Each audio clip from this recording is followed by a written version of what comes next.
ये वली लड़ते नहीं है तीर से तलवार से, ये तो जंगे जीत लेते हैं फकत किरदार से।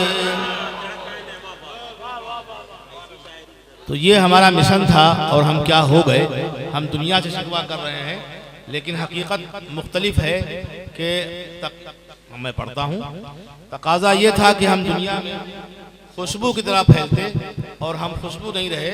नतीजा ये है कि दुनिया हमें ज़लील व खार समझ रही है। आखिर क्या वजह है कि सन 7 ईस्वी में जो लुंगी पहने हुए, फटे हुए कुर्ते पेवनज़दा और टोपियां लगाए हुए लोग आए थे साउथ के ज़रिए सन 7 ईस्वी में, उनको यहाँ के गैर मुस्लिम, यहाँ के हिंदू, दूसरी कौमें रोकती थी कि मियाँ आप रुक जाएँ वरना हमारे फैसले कौन करेगा। यानी उनको ज़रूरत थी ईमानदार और शरीफ लोगों की।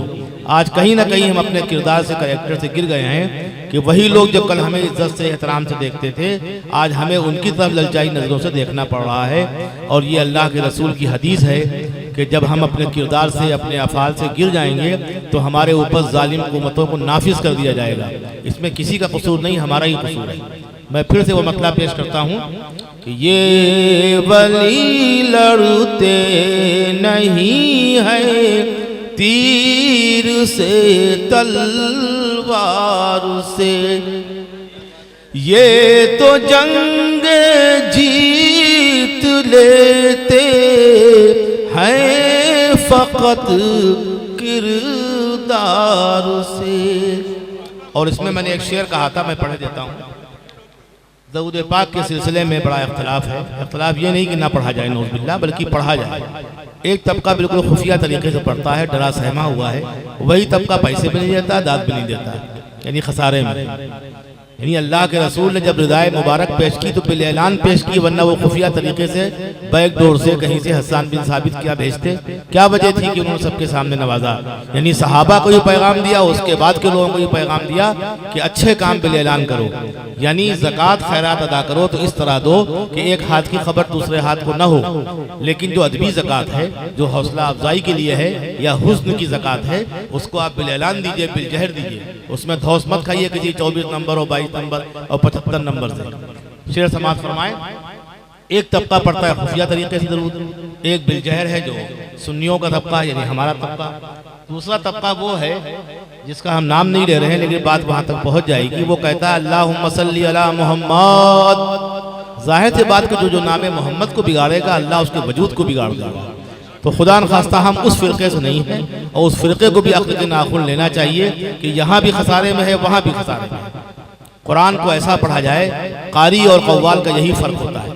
कारी का चेहरा कभी नहीं बिगड़ता, इसलिए कि उसको बताया जाता है कि तुम्हें कितना उठाना है, कितना गिराना है।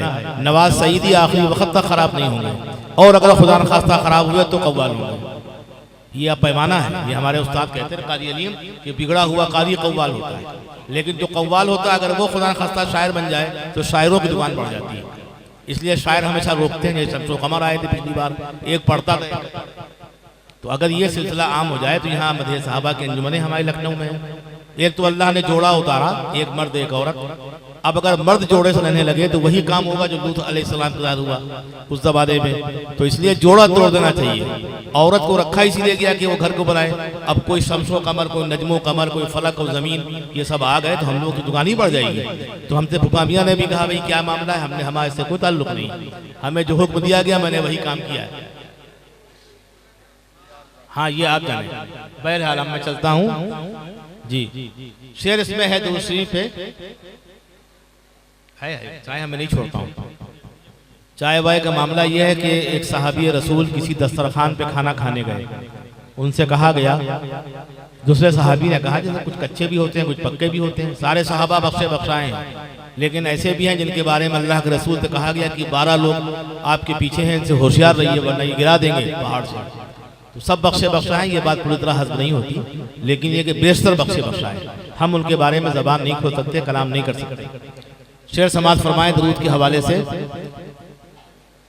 जो सलीक़े से दरूद पाक भी पढ़ते नहीं, जो सलीके से दरूद पाक भी पढ़ते नहीं, हो किसी मसलक के लगते हैं मुझे बीमार से। तो अल्लाह का करम है कि हमारी महफिल बीमारों की नहीं है। हम लोग खुल के दाद देते हैं, खुल के पैसा देते हैं, और जाजिब साहब बहुत पैसे गिन रहे हैं कितना माल रिजवान को मिल रहा है। बहुत शुक्रिया।